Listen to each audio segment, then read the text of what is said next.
Écoutez le monde vétérinaire autrement sur Veto Micro, un podcast produit par Thémavet. Bonjour, je suis Colline Musel, vétérinaire, coach, formatrice et cofondatrice de WonderVet. Et moi je suis Marine Slove, vétérinaire, entrepreneur, podcasteuse et fondatrice de Thémavet. Bienvenue sur le podcast numéro 1 de la profession qui démontre qu'il y a 1000 façons d'être vétérinaire. Vous entendrez ici des consoeurs et des confrères, qu'ils soient praticiens ou non, raconter leur parcours professionnel, leurs réussites et les joies qui vont avec, mais aussi leurs difficultés et leurs échecs. C'est toujours avec le même enthousiasme que nous prêtons notre micro aux vétérinaires pour la 3e saison consécutive, pour continuer à nous raconter tels que nous sommes vraiment, interroger notre quotidien professionnel bien sûr, mais aussi et avant tout notre rapport à la vie, au monde animal et à la planète. Le tout saupoudré d'une bonne dose de déculpabilisation. Vous êtes ici chez nous. Mais surtout, vous êtes ici chez vous. Belle écoute!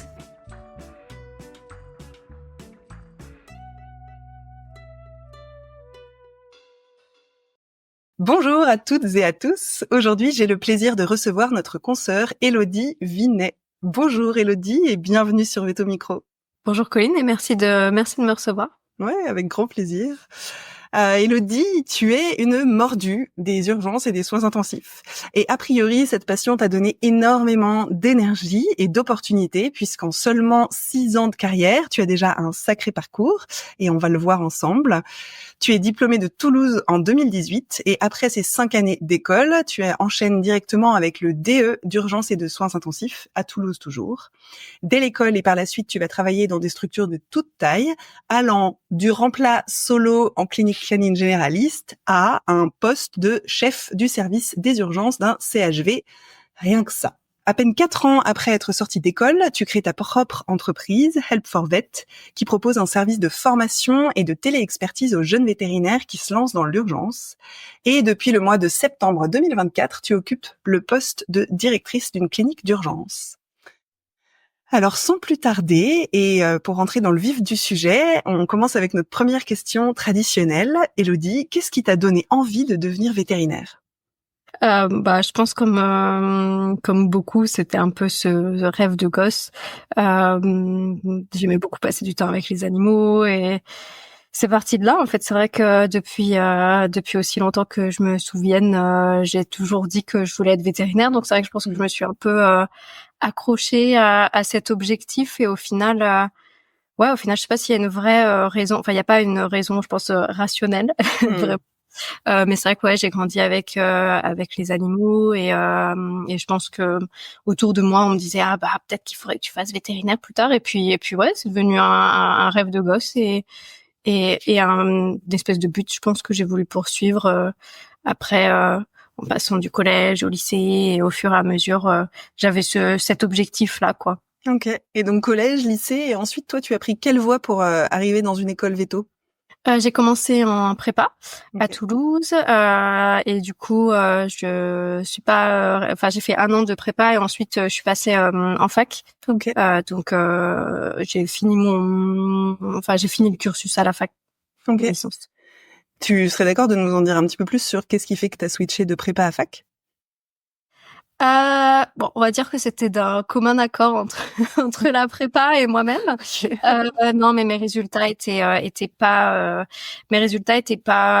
suffisants pour rester en prépa. Donc et moi j'avais pas non plus envie de rester, donc c'était très bien. C'était un divorce d'un commun accord. Ok, à l'amiable. Ouais, c'est ça. Mais du coup, oui, non, moi c'était pas un format qui me convenait, qui me convenait vraiment parce que c'est vrai que je suis assez autonome et j'aime bien organiser mon temps, j'aime bien j'avais vraiment du mal avec ce format-là où il y avait un suivi, enfin tout était très tout était dicté pour moi, les moments où on devait travailler, c'était dicté. Bon, la charge de travail était aussi importante. Mais ouais, c'était ça, j'aimais pas avoir mon quotidien qui était vraiment millimétré par quelqu'un d'autre que par moi. Enfin, après, je peux accepter les horaires et tout, mais c'est vrai que de manière aussi poussée, c'est ça que moi je tolérais pas. Enfin, Okay. j'avais du mal. Du coup, tu tolérais pas le côté trop cadré, trop imposé de la prépa, et la fac avec toute cette liberté, t'as réussi à te mettre suffisamment au travail pour ensuite avoir le concours. Je pense que c'est vrai que la prépa a eu cet avantage de m'apporter quand même une certaine rigueur. Bon, après, je pense que de base, j'étais quand même quelqu'un de rigoureux. C'est sûr que je pense que si t'as pas de rigueur en allant à la fac, ouais, tu te perds très très vite parce que pour le coup, t'es tout seul, quoi. Si tu viens pas en cours, si personne va le remarquer. Si tu viens pas en partiel, personne va le remarquer. Si tu rates ton année, bon, bah voilà. Personne va le remarquer non plus. Donc du coup, oui, je pense que c'est difficile si t'es lâché directement dedans et que t'es pas très rigoureux. Mais je pense que d'une part peut-être ma personnalité et le fait d'avoir fait une année de prépa avant, ça m'a quand même donné certaines clés pour vouloir moi-même aller chercher les choses dont j'avais besoin. Donc après, c'est vrai que j'ai un peu adapté mes années de licence à mon objectif d'obtenir le concours. Donc c'est vrai qu'il y avait des cours qui pour moi étaient pas importants dans le passage du concours, et c'est vrai que j'avais tendance à les laisser de côté. Mais voilà, c'est vrai qu'avec cet objectif-là qui était d'obtenir le concours, ça m'a vachement aidé ensuite à construire un quotidien autour de ça. Ouais, ok. Et j'entends que c'est une stratégie que je trouve plutôt pertinente de dire, cette matière-là, elle est pas au concours ou alors elle compte pour rien du tout. En fait, je la laisse de côté parce que c'est pas ça qui va faire la diff. Ok, c'est plutôt une bonne idée, et de t'autoriser à faire ça à 18 ans, 19 ans, c'est chouette. Ouais, mais après c'est vrai que ça peut être à double tranchant, quoi, parce que c'est vrai que si j'avais pas eu le concours, je repartais de plus bas, quoi, parce que je pense que j'ai quand même dû valider, je sais même plus, tu vois, si j'ai validé si j'ai dû me valider ma licence 2 quand même. Okay. Mais du coup, j'ai passé le concours 2 fois. Et du coup la deuxième année où je l'ai passé, j'étais toujours inscrite en licence, mais c'était vraiment beaucoup plus light, et c'est vrai que les partiels, je crois que j'ai même pas eu mon année. Mais c'était pas important pour moi parce que c'était pas ça que je voulais faire. Mais du coup, c'est vrai que si j'avais pas eu le concours la deuxième fois, j'aurais pas eu, j'aurais dû repartir de plus bas. Oui. Donc c'était stratégique mais un peu risqué, je pense, quand même. Ok. Bon, en l'occurrence, le risque à payer, puisque dans l'univers dans lequel nous sommes, tu as eu ton concours. Peut-être que dans un univers parallèle, Élodie a une vie complètement différente. Mais on va rester dans cet univers-là. Comment ça se passe, ton arrivée à l'école vétérinaire de Toulouse? On dirait que c'était il y a longtemps. Mais en même temps, si, c'était il y a longtemps maintenant, parce que sur Facebook, t'as les souvenirs et tout. Et il y a pas longtemps, j'avais des souvenirs d'il y a 10 ans, et je crois que c'était justement quand j'étais en première année. Donc ça fait déjà une dizaine d'années que je suis rentrée à l'école. Comment ça s'est passé mon arrivée à l'école de Toulouse? Bien. C'était un nouvel univers. C'est vrai que de passer de la prépa, ensuite la fac, où c'est vrai que moi, la manière dont j'ai vécu la fac, c'est grand, il y a plein de monde. Si tu viens et que, moi, c'est vrai que j'avais un groupe d'amis qui étaient en dehors de la fac, donc je tissais pas particulièrement des liens avec des gens de la promo. C'est des grosses promos, bon, comme à l'école au final, mais c'est vrai que t'as pas. Ce que j'ai trouvé vachement intéressant en arrivant à l'école, c'est cet esprit de copromo. Moi, j'ai beaucoup apprécié la semaine d'accueil, la semaine d'intégration. Okay. J'ai trouvé que c'était un super moment, même si il y a des choses qui sont un petit peu particulières, mais ça a permis vraiment de découvrir plein de gens de la promo, et je pense que c'est ça pour moi qui a été le plus marquant. C'est vrai que dès que je suis rentrée à l'école, c'était la semaine d'accueil, et ça directement dans le bain, et assez vite du coup une vie universitaire, une vie sociale qui était assez riche, et ça c'était vachement sympa. Ok. Et comment tu vis le fait d'arriver dans un univers où de nouveau c'est énormément de théorie, et il y a encore quelques années avant d'aller à la pratique? Comment ça se passe pour toi, ça? Je pense que j'ai pas été la meilleure élève au départ à l'école. Moi je suis pas dans la team bonne élève non plus. En fait, je pense que je fais partie de ceux qui on a tous beaucoup travaillé, à mon avis, pour le concours. Après, il y a d'autres voies que par le concours, mais en tout cas, c'est vrai que ces années à travailler, que ce soit en prépa, ensuite pour préparer le concours quand j'étais à la fac, en arrivant à l'école, c'était un peu j'ai eu un peu ce sentiment du devoir accompli, tu vois. Enfin, en tout cas, je suis rentrée à l'école, c'était un soulagement. c'était waouh, j'ai atteint mon but. Alors que j'étais pas encore diplômée, hein, mais c'est vrai que déjà quand tu rentres à l'école, tu sais que t'y es et que c'est en bonne voie. Donc c'est vrai que moi j'avais vraiment pas cette notion d'y aller pour. Enfin, j'étais pas très impliquée dans le suivi des cours dans mes 2 premières années, je pense. Troisième année, je me suis un peu plus motivée, mais c'est vrai que les 2 premières années, j'étais plus dans la vie sociale et dans les activités. Après, moi, j'aime beaucoup étudier, j'aime bien apprendre des nouvelles choses, donc le fait de pas pratiquer un métier, c'était pas un problème en tout cas pour moi, et de me dire que j'avais encore plein de choses à apprendre, ça c'était pas un souci. D'autant que à côté de mes études, j'ai toujours travaillé je fais différentes choses, notamment je fais du service ou de la vente. Donc j'avais quand même des expériences professionnelles, et à côté de ça, pouvoir continuer d'apprendre et apprendre un métier sur de la théorie, moi je trouve ça hyper intéressant. J'adore apprendre. Ok. Ça m'explique un petit peu plus comment tu as aujourd'hui une telle biblio, parce qu'on en a parlé en off, de la taille de ta biblio, que tu savais pas quoi me donner tellement il y en a, donc je me dis, ah oui, donc c'est vraiment ton kiff.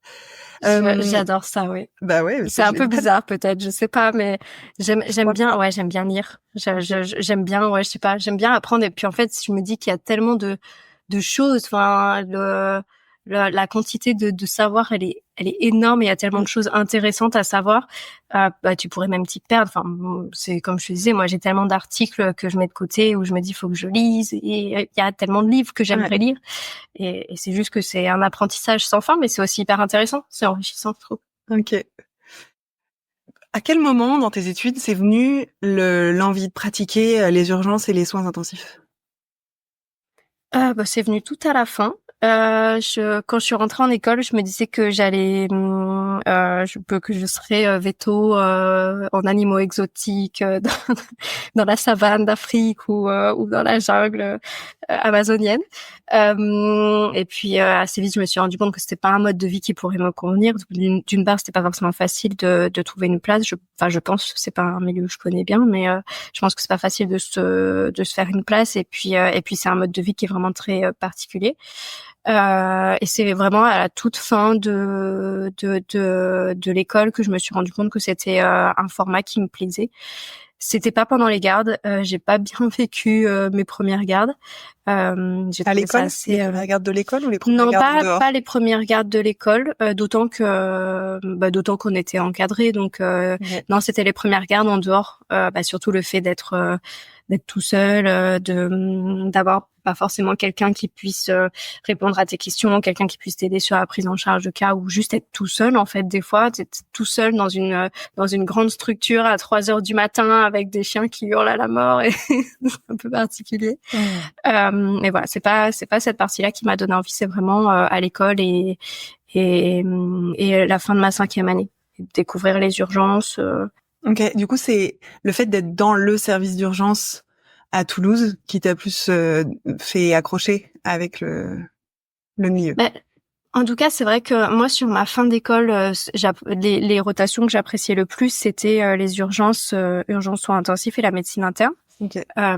Au cours de ma 5e année, je savais pas si j'allais continuer sur un internat. Il y avait aussi le DE, donc je me suis dit, tiens, les deux sont intéressants. J'étais pas fixée, en fait, je me suis pas dit je veux faire des urgences et des soins intensifs. Après, je pense que vraiment l'intérêt et la passion pour les urgences soins intensifs, c'était pour mon année de DE.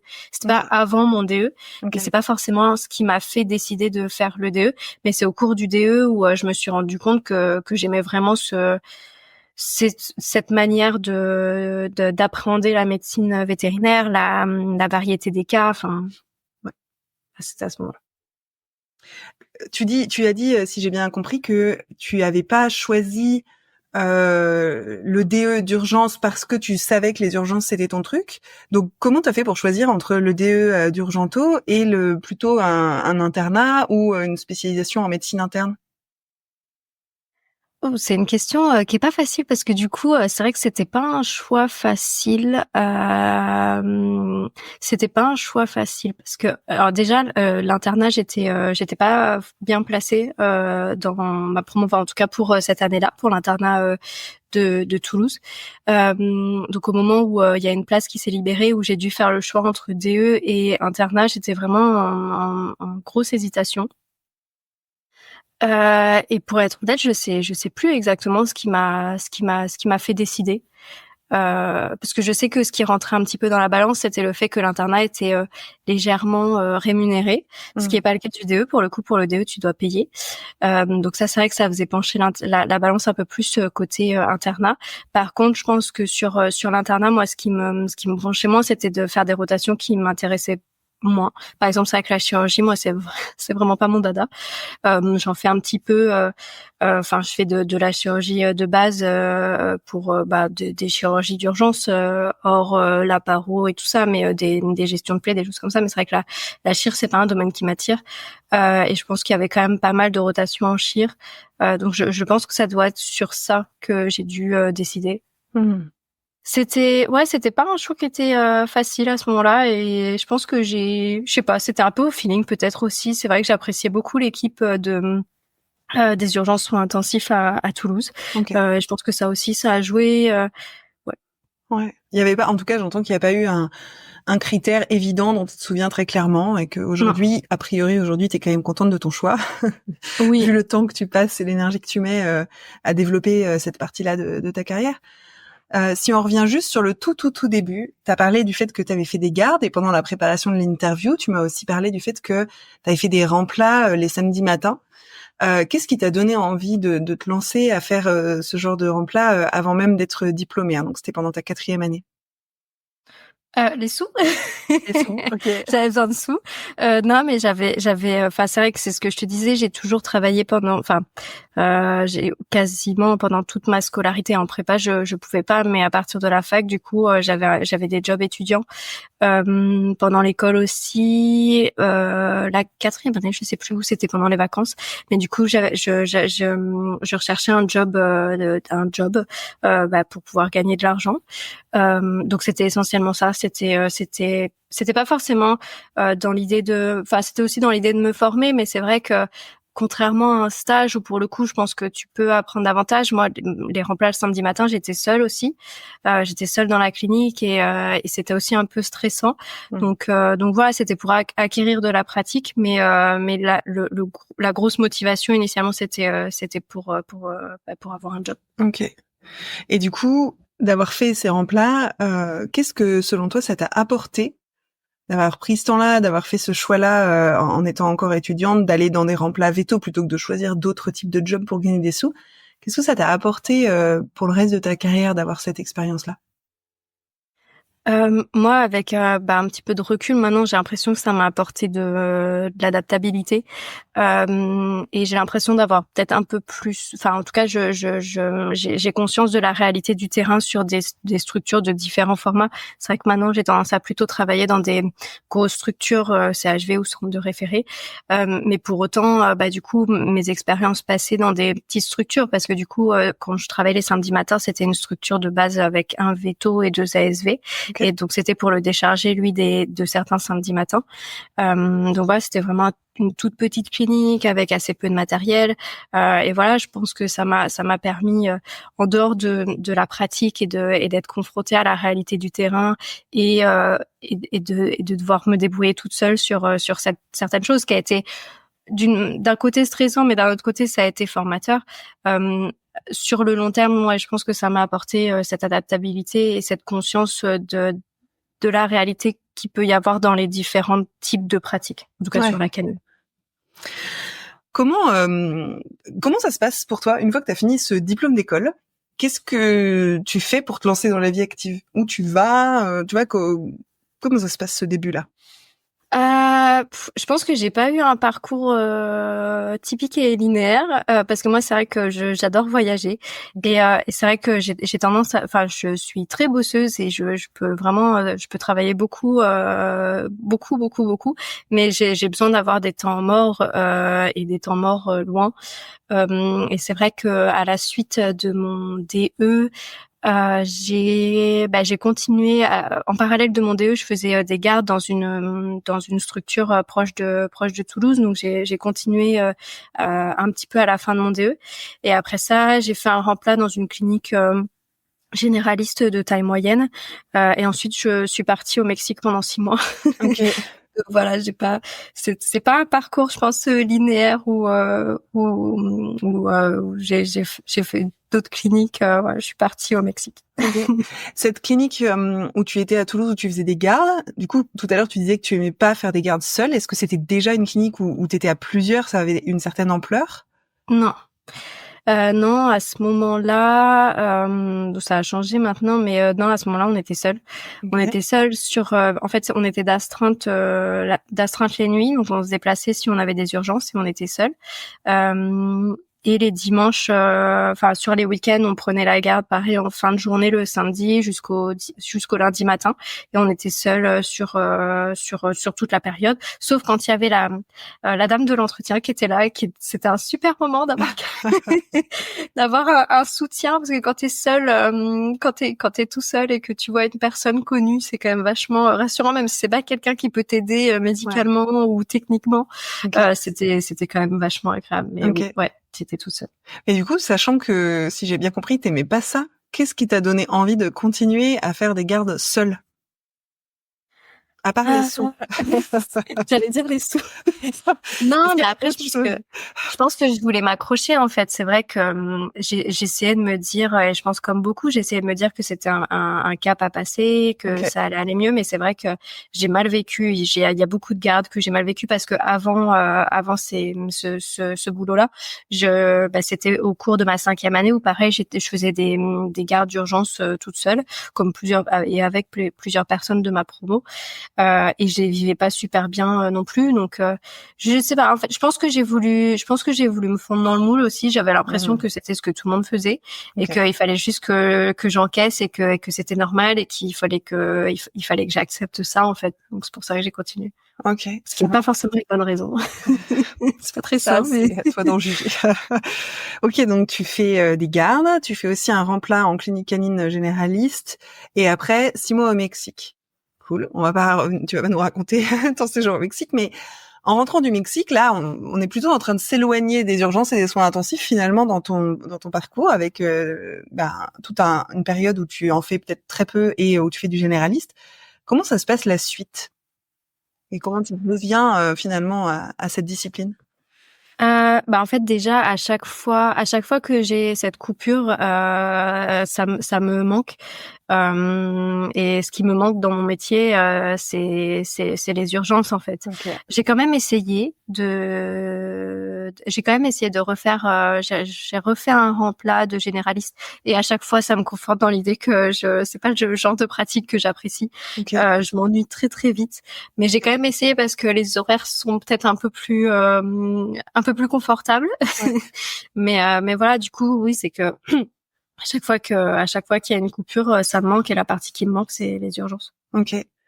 Donc, comment tu reviens, vu que c'est les urgences qui te manquent et que c'est là que t'es vraiment attirée et que tu t'éclates, comment tu reviens à l'urgentologie, finalement, après ces petites escapades en généraliste?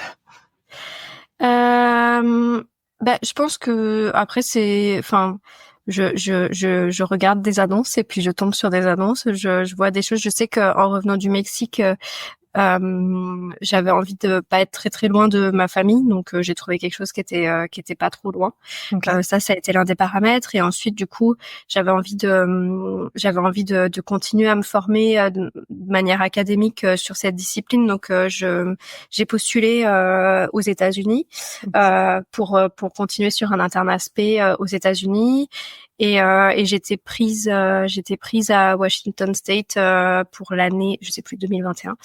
Sauf qu'il y a eu le Covid, et que du coup c'est le moment où ça a tout bloqué. En fait, je suis revenue du Mexique au moment où le Covid commençait. Et en fait, c'est tombé en plein dans cette période, donc j'étais prise et je devais partir aux États-Unis, mais j'ai pas pu obtenir mon visa, parce que c'était un peu le bazar avec les ambassades et tout. En attendant, je suis montée. En fait, c'est beaucoup de c'est beaucoup de succession d'événements sur lesquels j'avais pas de contrôle au final ce qui s'est passé. Quand je suis revenue, le boulot que j'ai eu, c'était un choix. Mais après ça, du coup, je suis montée en région parisienne et j'ai commencé à travailler en CHV. L'idée à la base, c'était de faire un remplat en CHV en urgence soins intensifs, mais avant de partir aux États-Unis. Ok. C'était censé vraiment être une transition pour me permettre de pouvoir obtenir mon visa rapidement aussi en étant pas très loin. Okay. Et en travaillant dans un environnement qui me plaît. Et puis au final, j'ai pas obtenu mon visa. Et puis j'ai pris la décision de rester en région parisienne. Je me plaisais bien où j'étais. On m'a proposé de prendre la responsabilité du service des urgences du CHV dans lequel je travaillais. Et voilà, en fait, ça s'est juste fait. Ouais, c'est une succession. En fait, c'est une succession d'événements. Il y a pas d'explication. Ouais, si, mais il y en a plein. Enfin, en tout cas, moi, j'entends. Du coup, là, ça répond déjà à une des questions que je me posais. C'est que ce poste de chef de service du service des urgences dans le CHV, c'est une proposition. On te dit, Élodie, est-ce que tu veux prendre ce poste? C'est bien ça? Ouais. Ok. T'as quel âge à ce moment-là? Faudrait que je fasse le calcul parce que moi je suis bloquée à 20 ans, mais ça fait longtemps que j'ai pris 20 ans. Quel âge j'ai? Je dois avoir 28. Ok. Oui, je pense, ouais, c'est ça. T'as 28 ans et t'as combien d'expérience? C'était en 2021, donc je suis diplômée 2018, 3 ans. 3 ans d'expérience. Ok, donc t'as 28 ans, 3 ans d'expérience et on te propose de prendre la direction d'un service dans un CHV. Comment ça se passe en toi?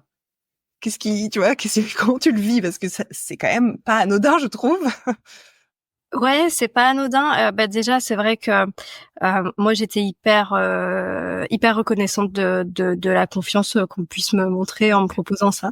C'est vrai que c'est un sacré c'est pas rien, donc c'est déjà ça fait plaisir. Et puis après il y a un peu le contre-coup où du coup c'est vrai que je pense comme beaucoup de gens de ma génération, je pense à un petit syndrome de l'imposteur et qui dans un contexte comme ça aurait tendance à beaucoup plus refaire surface. Donc c'est vrai que quand tu es face à des chefs de service qui sont des gens qui sont des spé, qui sont hyper calés dans leur domaine, hyper reconnus, qui ont 15-20 ans d'expérience, c'est vrai qu'à côté de ça, moi je me sentais un petit peu pas légitime d'être là où j'étais. Okay.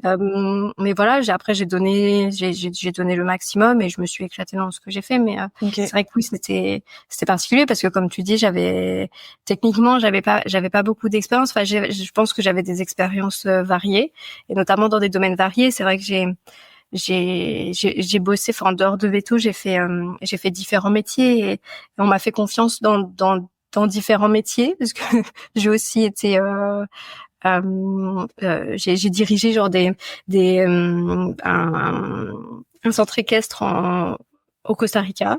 Okay. En fait, je suis passée par différents trucs qui peut-être me donnent une expérience qui peut être intéressante dans ce contexte-là, en tout cas d'un point de vue management et tout ça. Bah oui, c'est ça. C'était une de mes questions, c'est que au-delà de l'aspect technique, connaissance qui s'acquiert avec l'expérience et sur une personne comme toi qui adore apprendre et qui a une forte appétence pour l'urgento, j'imagine que tu peux toujours gagner en compétences, mais il y a aussi la partie t'es chef. Tu prends la tête d'un service, il faut pouvoir l'organiser. Enfin, en fait, ça me semblait un sacré challenge. Et j'entends que tu avais des compétences que tu avais acquises ailleurs.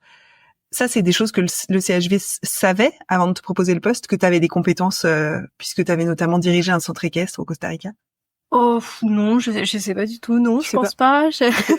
Non, après, je pense qu'on est aussi. Enfin, je pense que la profession rencontre aussi beaucoup de difficultés, peut-être pour trouver des personnes qui sont qualifiées. Je pense que pour un CHV, j'étais pas forcément un profil idéal. Je pense qu'un profil idéal aurait été plus expérimenté, possiblement davantage diplômé.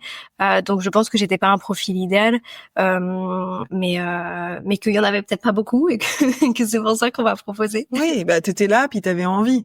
Et en l'occurrence, t'avais peut-être d'expérience en plus que ce qu'ils savaient, qui a certainement aidé dans ce service. Comment ça s'est passé pour toi? Parce que si j'ai bien compris, c'est dans le même CHV où tu faisais ce remplacement qui était censé durer jusqu'à ce que tu partes à Washington et qui a duré plus longtemps. Donc t'es passé d'un poste où tu remplaçais à un poste de chef. Est-ce que c'est ça? Ouais. Ok. Comment t'as vécu cette transition et comment ça s'est passé avec ton équipe? Alors moi, comment ça s'est passé? Bah, c'était une découverte, je pense, le fait de passer d'un. Alors, bah, de toute façon, quand on dit remplaçant, je faisais les mêmes choses qu'un urgentiste qui était en poste. Qu'en soi, c'était plutôt un passage d'être urgentiste à être responsable du service. Ouais, c'était une découverte. J'ai découvert plein de choses. Donc c'était particulier au niveau organisation où j'ai dû apprendre plein de nouvelles choses. Mais c'était aussi intéressant parce que il y avait aussi matière à mettre en place. Tu vois, il y avait pas mal de réflexions à avoir et pas mal de choses qui pouvaient être mises en place. Donc sur ça, c'était intéressant. Et du coup, avec les collègues, comment ça s'est passé dans vos relations? Le fait que tu sois à un moment dans l'équipe et à un moment avec l'équipe en tant que chef. Bah, en fait, la transition, elle s'est faite vraiment rapidement, donc c'était pas difficile. C'était pas des personnes, les urgentistes qui étaient en poste, ils étaient pas en poste depuis très longtemps. Ils étaient arrivés en fin d'année scolaire, puisque ça avait tendance à fonctionner sur un format année scolaire comme sur les internats d'école. Donc oui, c'était bien vécu. Enfin, il n'y a pas eu de difficulté avec l'équipe parce que c'est des personnes que je connaissais depuis assez peu de temps et que j'avais plus d'expérience aussi dans le domaine. Donc c'est pas comme s'ils étaient là depuis 5 ans et qu'ils avaient plus d'expérience que moi. Ou je pense que là ça aurait pu être vécu différemment, mais non, c'était des profils assez juniors. Donc la transition, elle s'est bien faite. Ok, trop bien. Qu'est-ce que t'as vécu comme défi dans cette prise de poste dont tu te souviens que tu pourrais nous raconter?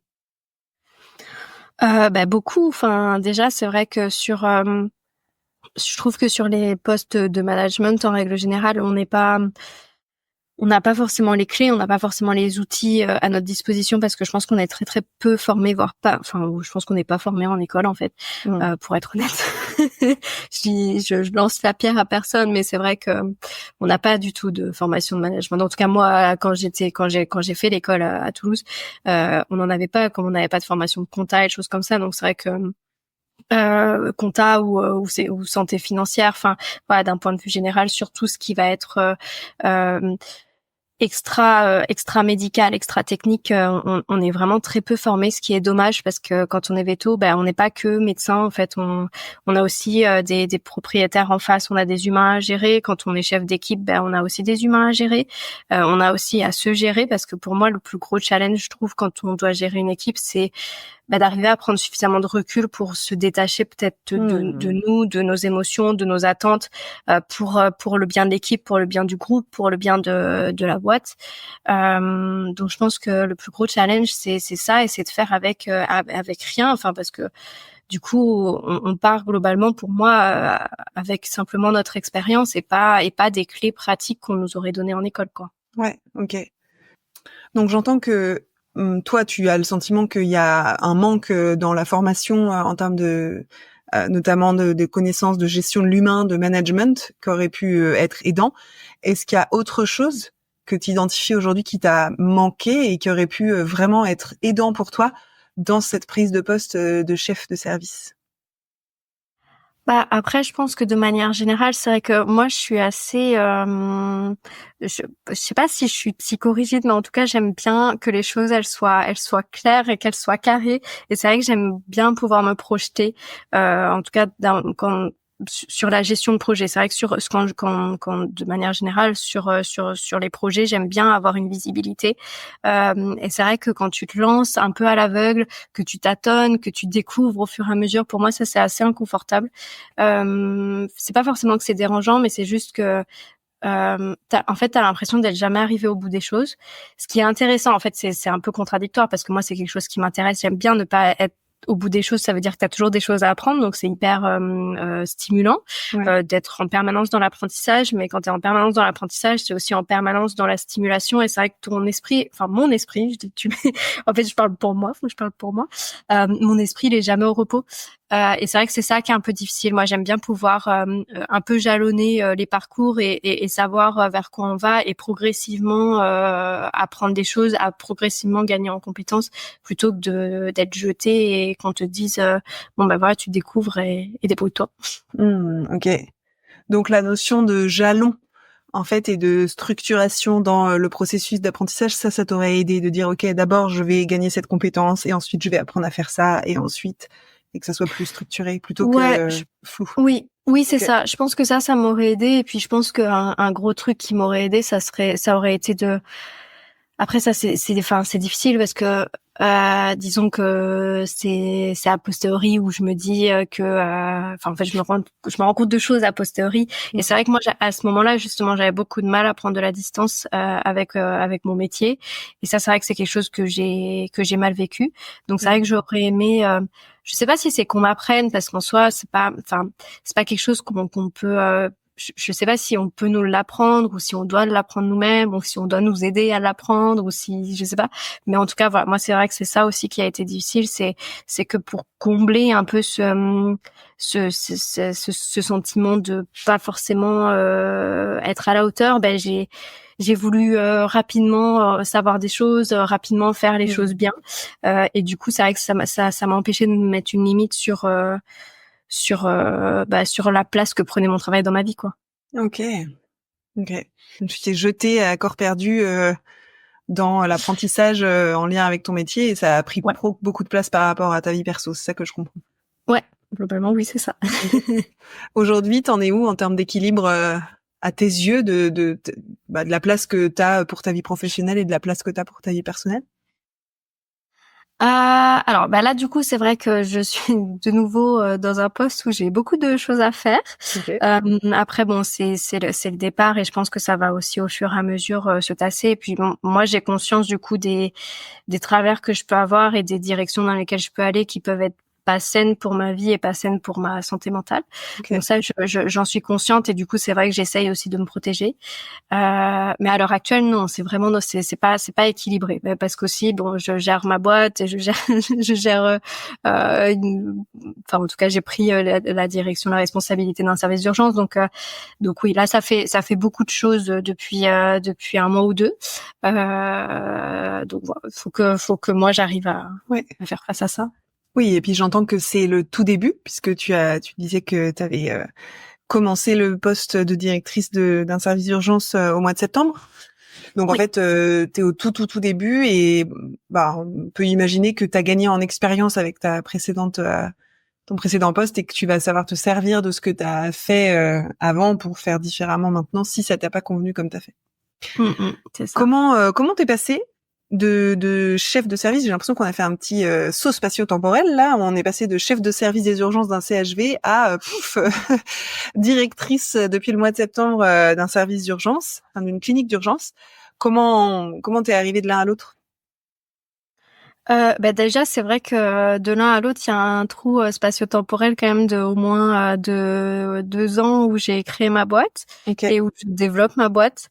Donc après en fait j'ai fait une pause dans la clinique pendant quelques mois, notamment pour déjà pour me reconnecter avec moi parce que je m'étais un peu perdue, et puis après j'ai créé ma boîte et je l'ai développée, et puis j'ai repris la clinique quelques temps après. Initialement, c'était plus en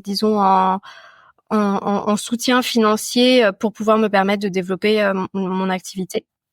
Et puis c'est vrai qu'au fur et à mesure, ça me manquait quand même de pas. Enfin, le côté développement d'un service, c'est quand même quelque chose qui m'avait plu et que j'avais envie de me relancer dans quelque chose de ce type-là. Je trouve ça ultra stimulant, que ce soit par rapport au management d'équipe, mais aussi sur tout le côté. En fait, c'est vrai que t'es en charge et quand tu prends la responsabilité d'un service ou d'une clinique, tu peux un peu plus la façonner à ta manière. Et c'est vrai que moi, ce dont j'avais envie, c'était de pouvoir travailler dans des conditions qui me correspondent. Donc, je pense que c'était aussi en partie pour ça. C'était le côté management d'équipe qui me manquait, pouvoir créer, développer des idées qui me semblent intéressantes et qui me semblent pouvoir correspondre à la profession. Voilà. Et comment est arrivé dans ta vie ce poste que tu occupes actuellement de directrice? J'avais mis une recherche d'emploi sur LinkedIn en disant que je cherchais une opportunité qui allie clinique et développement de services, éventuellement management. Et voilà, du coup on m'a proposé ce poste-là. Ok. Et c'est dans la même région? T'es toujours en région parisienne? Oui, ouais, Île-de-France. Oui. Ok, c'est chouette ça, que tu aies eu une réponse qui te permette de rester là où tu es. Oui, je suis pas absolument fan de la région parisienne, mais mais c'est pas si chouette alors, désolée. si, c'est chouette parce que j'y reste pour l'instant pour des raisons personnelles et familiales. Je reste en région parisienne, mais du coup non, c'est une très très bonne opportunité. Mais c'est pas ma région, c'est pas mon lieu de vie idéal. Okay. En tout cas, tu as suffisamment de raisons de rester pour que ce poste soit bienvenu et que tu aies choisi de le prendre. Oui. Ok, Oui. Trop cool.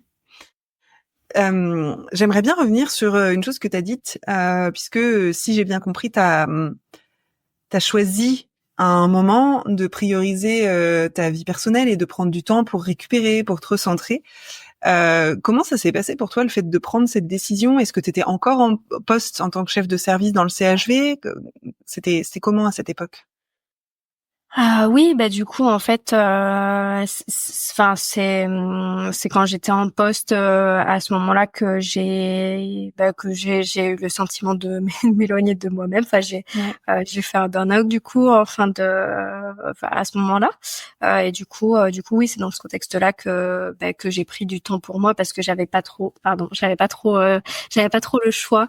Je suis arrivée à un point où j'aimais plus du tout mon métier, où j'avais une forme de dégoût pour mon métier.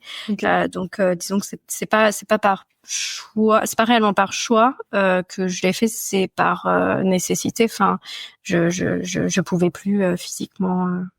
Donc physiquement, tu pouvais plus aller travailler, tu supportais plus ce que tu faisais, tu supportais plus rien dans le fait d'y aller, ou c'était comment? C'est-à-dire qu'il y a un matin où j'ai pas réussi à me lever, et puis j'avais des angoisses permanentes. Enfin, c'était. Oui, c'était une période, je dirais pas une période dépressive. Enfin, voilà, c'était pas une forme de dépression, mais c'était une forme de fatigue émotionnelle et physique en lien avec mon travail. Donc à partir du moment où du coup un médecin m'a dit il faut vous arrêter pour votre santé. Du coup c'est ce que j'ai fait, et puis au fur et à mesure j'ai appris à aller mieux, et puis au bout de quelques mois en fait le manque et l'intérêt pour mon métier est revenu. Mais c'est vrai que j'avais perdu tout, c'est même pas que j'avais perdu tout intérêt. Après oui, j'étais pas bien, donc en plus de ça j'avais perdu de l'intérêt pour mon métier. Ouais, ok. Et de nouveau, comme tu dis, après quelques mois, comme quand t'étais quelques mois au Mexique en train de profiter de ta vie, il y a eu cette envie, cet attrait pour revenir aux urgences. Ça a fini par c'était vraiment différent. C'était vraiment différent parce que je l'ai pas vécu comme des vacances. Ah non, pardon, c'est vrai que je voulais dire. Je sais. Mais non, mais ce que je veux dire par là, c'est que comment dire, c'est vrai que quand je pars, même si maintenant je pars 3 semaines, 1 mois, cette partie-là de mon métier va me manquer. Alors que à ce moment-là, ça m'a pas manqué, mais même juste de lire des articles, tu vois, c'est vrai que c'est ce que je te disais, j'aime beaucoup lire, j'aime beaucoup apprendre de nouvelles choses, et j'ai tendance à me faire ma liste de lecture mensuelle et tout ça. Et à ce moment-là, j'avais plein de bouquins que je voulais lire depuis super longtemps, et du coup j'étais en arrêt, donc j'aurais eu le temps pour lire. Et juste, j'avais plus d'intérêt, même pour de la lecture. C'était même pas forcément le côté pratique, mais même Même pour de la lecture perso, ou c'était de la lecture en lien avec non, l'urgence? en lien avec le domaine vétérinaire. Ouais, en fait. ok. C'est dans ce sens-là où ça vraiment pour moi ça a rien à voir. Et en fait ça a été, je sais pas si ça a été brutal, mais c'est vrai qu'au bout de 4 ou 5 mois, là, j'ai de nouveau eu de l'intérêt de me dire ah tiens, si je regardais des articles sur ça. Okay. Et en fait, c'est revenu progressivement cette envie d'apprendre des choses sur le métier de veto, quoi. Ok. Avec le recul que tu as aujourd'hui, ce burn-out, du coup, c'était il y a quoi, il y a 1 an, 2 ans? Non, il y a plus que ça. Il y a 2-3 ans. 3 ans. Avec le recul que tu as aujourd'hui, si tu devais t'adresser à Élodie quelques mois avant que les symptômes s'aggravent vraiment, mais qu'elle sente qu'elle commence à être un peu en galère là et à commencer à développer une forme de dégoût pour son travail, qu'est-ce que tu lui dirais? Rien, je pense, parce qu'en vrai, ça peut paraître un peu bizarre, mais pour moi, le fait d'être passée par cette phase-là, ça m'a appris énormément de choses en fait. Okay. Donc du coup, même si c'était pas un moment agréable, je pense que c'était un peu la manière dure d'apprendre et de prendre une leçon qui, je pense, sera peut-être apprise pour toute ma vie. Okay. Et du coup, ça m'a permis de prendre conscience de beaucoup de choses. Donc voilà, je pourrais très bien me dire lève le pied, il y a d'autres choses plus importantes, prends du recul et tout ça. Mais en fait, cette vision, je l'ai parce que je suis passée par ça. Donc si je changeais ça, j'aurais pas cette vision. Donc oui. voilà. Mais du coup, là, tu as commencé à nommer certaines choses qui pourraient aider des personnes avant qu'elles arrivent au burn-out, parce que moi, je crois que c'est extrêmement précieux de pouvoir peut-être éviter certaines graves blessures à certaines personnes par sa propre expérience. Tu vois, il y a des expériences de vie où c'est hyper important de les faire soi-même, et il y a des expériences qui laissent des traces plus graves que d'autres où c'est pas forcément mieux de les éviter, mais peut-être que certaines personnes seraient contentes de les éviter. Qu'est-ce que toi tu retiens, si tu es d'accord de partager certaines choses avec nous, pas tout, mais qu'est-ce que tu as appris du coup de cette expérience de burn-out et de récupération et de retrouver goût à ton métier et de retrouver de l'intérêt? Qu'est-ce que tu as appris de cette période-là que tu aimerais partager peut-être aujourd'hui? Pour moi, c'est en fait ce dont je me rends compte, et c'est vrai que c'est difficile à décrire, c'est que pour moi c'est comme s'il y avait un peu un interrupteur qui s'était allumé ou éteint, je sais pas. Okay. Mais en tout cas où j'ai appris à mettre une certaine distance émotionnelle avec mon métier, okay, à reconnaître je pense des signaux de fatigue, des signaux je pense des signaux de fatigue émotionnelle, d'apprendre. En fait, c'est vrai que cette période, elle a été super enrichissante pour moi parce que j'ai beaucoup lu sur, par exemple, la fatigue compassionnelle, et je trouve que c'est hyper intéressant parce que je pense qu'on passe beaucoup par ces périodes-là et en fait on le sait pas. Ouais. Et si tu le sais pas, si t'es pas informé de ça, donc je suis d'accord, la prévention c'est super important, mais si t'es pas au courant de ces trucs-là, du coup en fait tu passes par là et tu penses que c'est normal. Mais tu vois, sur tout ce qui est... moi, je me rappelle que quand j'ai commencé à pratiquer, il y avait beaucoup de vétos qui disaient que il fallait se forger, que... Alors, c'est pas que c'était pas normal d'avoir des émotions, mais qu'en gros, au fur et à mesure, j'allais apprendre à les gérer, que une euthanasie, oui, c'est triste, mais voilà, il faut passer à autre chose, ou passer sur la prochaine consulte. Enfin, qui avait un peu tendance à minimiser les émotions et l'expérience que je pouvais avoir, en me disant, tu vas voir, ça va être comme ça, alors que en fait, d'une personne à l'autre, c'est très différent. Ouais. Et je pense que c'est essentiellement ça. Moi, si je pouvais dire un truc qui pourrait peut-être aider, je sais pas, c'est que chacun est différent en fait, et je pense qu'il faut pas se conformer à un moule s'il ne convient pas, et que la profession elle est hyper vaste, que les possibilités elles sont infinies, et que du coup il faut juste arriver, je pense, à trouver notre équilibre et à accepter que notre équilibre il soit peut-être différent de celui de quelqu'un d'autre. Oui. Ça, c'est une idée quand même que je trouve extrêmement précieuse. C'est que c'est pas parce que d'autres personnes y arrivent et ont l'air bien de l'extérieur, voire le sont vraiment même à l'intérieur, dans certains milieux que ça veut dire qu'il y a un problème avec soi quand on n'y arrive pas ou quand on vit pas exactement la même chose, et que oui, peut-être que certaines personnes elles peuvent vraiment mettre une barrière, faire une euthanasie et passer à autre chose et rentrer chez elles et qu'il n'y ait pas d'impact émotionnel. Et c'est tant mieux pour elles et c'est super.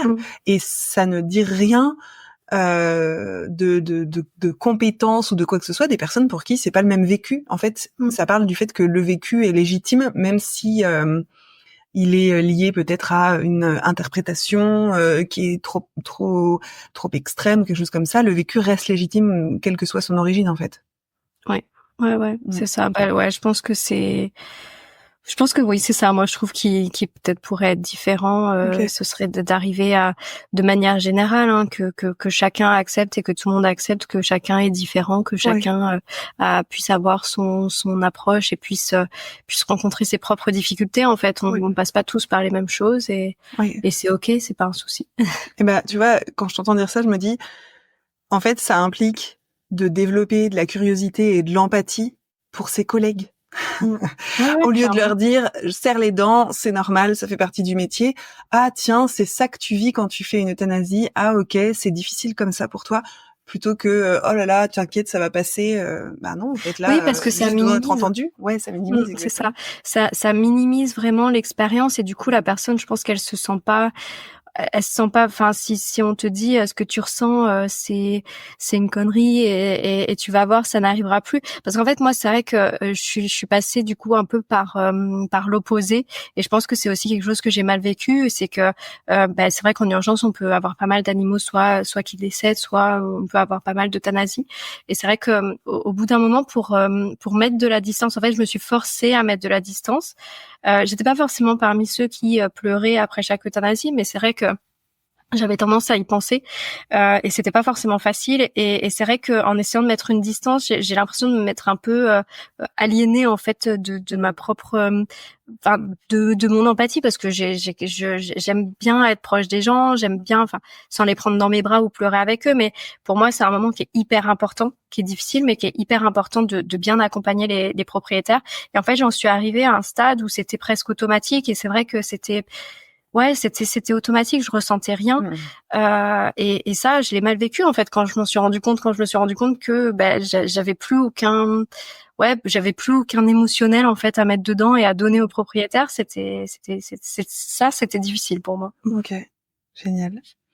Merci en tout cas d'avoir bien voulu aller sur ce terrain et je ne savais pas que tu avais fait un burn-out et du coup merci d'avoir bien voulu aller nous raconter cette histoire-là parce que je pense que ça va aider plein de gens d'entendre ton vécu.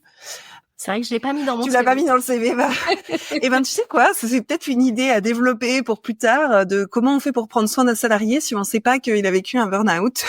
Bon, je ne sais pas si c'est une vraie bonne idée, mais je la pose là. On verra ce qu'on fait. Je te propose qu'on parle d'Help for Vet parce que c'est quand même un projet qui a 2 ans maintenant et qui te tient à cœur. C'est aussi à travers ce projet qu'on s'est rencontrés. Du coup, d'où ça vient Help for Vet? Comment si tu peux nous expliquer la genèse, la naissance d'Help for Vet. La naissance d'Help for Vet. Non, mais tout est un peu, en fait, c'est vrai que tout est un peu lié. C'est vrai que c'était justement pendant cette période un petit peu difficile de ma vie où je savais pas ce que j'allais faire, en fait. Donc, quand j'étais en arrêt, j'étais en grosse réflexion et je savais pas si je voulais revenir à la pratique. Je me suis posé cette question assez vite quand même, assez rapidement pendant mon arrêt. Je me suis assez vite posé la question de qu'est-ce que je vais faire, en fait. Parce que du coup, j'avais passé, donc je reviens à ce sujet-là, désolée. J'avais passé plus de 6 ans en études et du coup tu te dis, je me suis dit, qu'est-ce que je vais faire après ça? C'est un peu dommage et je pense que beaucoup passent par cette étape pour les gens qui ont un peu du mal à vivre leur métier, de se dire, j'ai dépensé toute cette énergie et tout ce temps à développer des compétences, à obtenir un diplôme, qu'est-ce que je vais en faire? Et je savais pas moi du coup si j'allais pouvoir revenir à la pratique. Je savais que c'était quelque chose que j'adorais, mais à ce moment-là c'était pas possible en fait parce que vraiment j'avais ce dégoût-là. Donc j'ai réfléchi et un jour j'étais en voiture et je sais pas, j'ai eu l'idée. En fait, je réfléchissais à ma vie, aux étapes par lesquelles j'étais passée. Je repensais aux gardes que j'avais vécues et j'ai repensé après à l'inverse aux jeunes que j'avais encadrés, aux jeunes urgentistes. Et en fait, je me suis dit, mais il y a un peu un lien quand même entre les deux. C'est-à-dire que moi, quand j'ai commencé, que j'ai fait mes premières gardes, que j'étais toute seule, ce que je vivais mal, c'était le fait d'être seule, le fait d'avoir personne à qui poser mes questions. Et j'avais un peu ce mal-être à cause de ça. Et en face, du coup, quand j'étais en encadrement des jeunes urgentistes, j'ai remarqué qu'il y en avait pas mal aussi qui passaient par cette étape-là. Donc, même si j'essayais d'être là pour eux, il y avait des fois où ils étaient tout seuls et où j'essayais de les aider au mieux possible, mais j'étais pas toujours sur place. Et en fait, c'est à partir de là où je me suis dit, mais je pense que je suis pas la seule et ils sont pas les seuls à être dans cette situation. Est-ce que le mieux, est-ce que ça aiderait pas de proposer une solution qui puisse leur permettre d'avoir un encadrement, donc pas sur place, parce que c'est pas forcément facile d'avoir quelqu'un dans toutes les cliniques qui intervient pour aider, mais voilà, quelqu'un à distance qui soit là pour répondre à leurs questions, ce qui est aussi rassurant, parce que des fois c'est pas forcément quelqu'un qui va te dire ce que tu pourrais faire ou ce que tu devrais faire, mais déjà rien que d'avoir ce lien avec quelqu'un, c'est vachement rassurant, même si des fois c'est juste une validation de dire oui, c'est bien, tu pars sur la bonne voie, peut-être fais ça, mais voilà, c'est parti de là, c'est mon expérience, et j'en ai tiré des problématiques qui pour moi auraient besoin d'être on aurait besoin de s'intéresser à ces problématiques-là. Ouais, carrément. Du coup, concrètement, aujourd'hui, qu'est-ce que ça propose, Help for Vet, et pour qui? Help for Vet, ça s'adresse surtout à des jeunes vétos qui commencent leurs premières urgences, que ce soit des urgences un peu intensives sous un format soit urgentiste ou alors internat, ou des vétos plus généralistes et qui vont prendre en charge des urgences ponctuellement. Donc j'ai développé un service de téléexpertise avec un vétérinaire qui est qui répond aux questions et qui accompagne à la gestion de cas reçus en urgence la nuit. Donc pour l'instant, le service de téléexpertise est un petit peu en pause et je développe davantage le côté formation. Okay. Donc formation, comme je disais, qui s'adresse surtout aux jeunes vétos ou à des vétos un peu plus expérimentés, mais qui peut-être ont pas trop développé le côté urgence soins intensifs. Donc voilà, je propose des formations en ligne sur un format e-learning complètement autonome, avec quand même la possibilité de pouvoir interagir avec moi dans la zone de messagerie. Donc comme ça, on peut discuter sur les cours, s'il y a des questions, tout ça. Et aussi des formations en présentiel que je développe petit à petit. Ok, il y en a déjà eu des formations en présentiel ou c'est un projet? Oui, il y en a déjà eu, et pour projet, donc ça aurait été pour cette année, mais ce sera, je pense, plutôt pour 2025. Ce sera un bootcamp, pareil, qui s'adresse aux jeunes vétos, plutôt des jeunes vétos qui font pas mal d'urgences, mais ou aussi des vétos qui veulent se former et être un peu plus performants dans la gestion d'urgence, même si c'est plus ponctuel. Ok. Qu'est-ce que t'appelles un bootcamp? Parce que moi j'ai ma petite idée vu que je suis actuellement dans un bootcamp, mais je pense que tout le monde ne sait pas ce que ça veut dire. Mais du coup, un bootcamp, généralement, c'est une formation sur un format assez intensif. Donc, moi, le bootcamp que je développe, c'est sur un format de 2 semaines, avec une partie en e-learning et en interaction à distance, et une semaine en pratique. Et l'idée de la semaine en pratique, c'est de vraiment faire de la pratique sur mannequin, donc développer des compétences qui sont pour moi primordiales pour quelqu'un qui fait des urgences ou même s'il en fait ponctuellement, donc apprendre à faire des thoracosynthèses, apprendre à sonder, voilà, toutes les gestes pratiques basiques pour un urgentiste. Et l'idée, c'est de donner ces clés avant d'être confronté, de devoir le faire sur le tas, parce que c'est vrai qu'il y a beaucoup de cas où c'est comme ça, où t'as pas le choix que de faire le premier acte tout seul, et t'apprends comme ça par toi. Ouais, ok. Donc ça donne une première expérimentation avant de se jeter dans le grand bain tout seul, quoi. On a au moins une fois goûté l'eau. C'est ça. même si on avait des brassards. Ok. Je pense qu'il y a quand même une information qui est importante à donner à propos de Help for Vet, c'est que Help for Vet a créé un organisme de formation je sais pas si on le dit comme ça, qui est aujourd'hui certifié Calliope. Ouais. Bah oui, c'est un organisme de formation qui du coup est certifié Calliope, ce qui permet un gros avantage. Ça permet, déjà, ça reconnaît qu'il y a pas mal d'efforts qui ont été mis dans la qualité des formations et la qualité des supports de formation, parce que c'est vrai que Calliope, c'est une certification officielle. Ouais. Et Calliope, c'est une usine à gaz. Hein. On en parle ou pas de l'énergie que ça demande de devenir. Parce que bon, moi, j'ai accompagné ma partenaire à développer Calliope, et c'est quand il y a une certification Calliope, il y a vraiment un gage de qualité derrière. Donc c'est important de le dire. Oui. Ouais, c'est un sacré taf. Ouais, c'est vrai. Beaucoup de temps.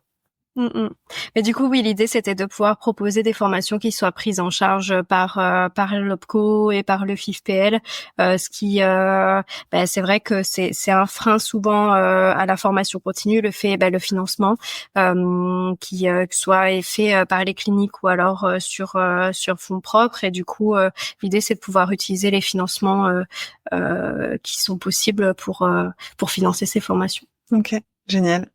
Donc c'est un projet sacrément ambitieux, parce que en juste 2 ans de dire je vais mettre l'investissement qu'il faut pour développer Calliope, c'est peut-être que les gens qui nous écoutent ont du mal à toucher du doigt ce que ça veut dire Calliope, mais vraiment c'est des centaines d'heures de travail, si ce n'est plus, et du coup c'est un sacré aboutissement quand un organisme de formation obtient cette certification, donc vraiment bravo. C'est vraiment chouette. Merci. Puisqu'on parle de formation, j'avais bien envie de revenir sur certaines formations que tu as faites, parce que tu en as nommé une notamment, qui était cette formation de Software Recover. Je me suis dit, mais qu'est-ce donc? Est-ce que tu veux bien prendre le temps de nous expliquer? Ça veut dire quoi? En quoi ça consiste? En fait, le Recover, c'est un groupe d'études internationales sur la réanimation cardio-pulmonaire des animaux de compagnie.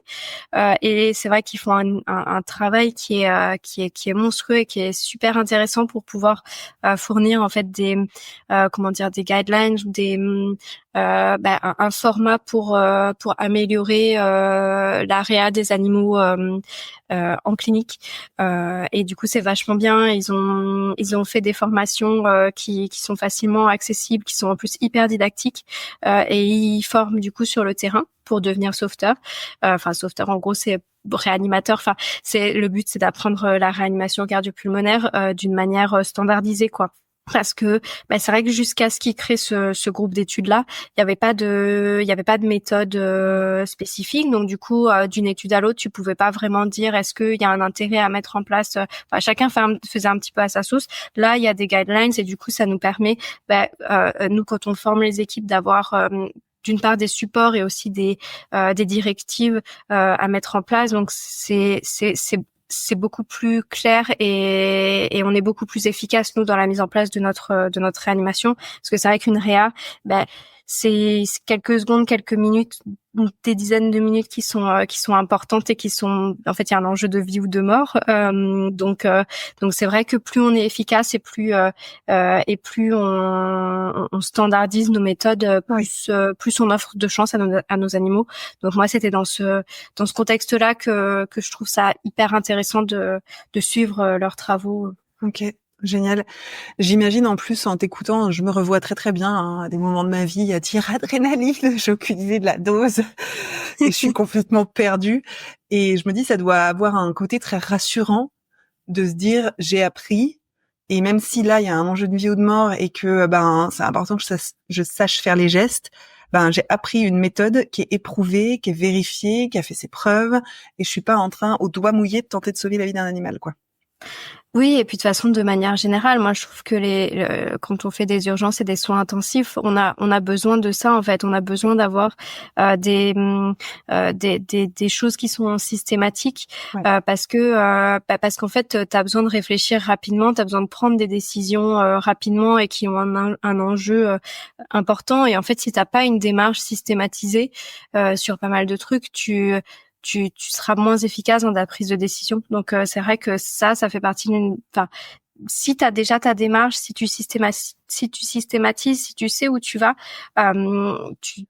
tu vas vraiment améliorer tes gestes, améliorer ton interprétation du monitoring que tu fais. Enfin, voilà, c'est vrai que pour moi la systématisation en urgence, alors, tout en gardant en tête que ça peut aussi avoir un côté dangereux entre guillemets si tu peux pas tout systématiser, mais en tout cas il y a certaines choses où ça te permet d'être plus efficace. Donc voilà, moi je trouve que j'insiste beaucoup sur ça auprès des personnes que je forme, sur la systématisation de pas mal de trucs. Ok, génial. Merci pour ça. Est-ce qu'il y a quelque chose que tu aimerais ajouter dont on n'aurait pas parlé et qui est important pour toi? Non, je crois pas. Non. Ça marche.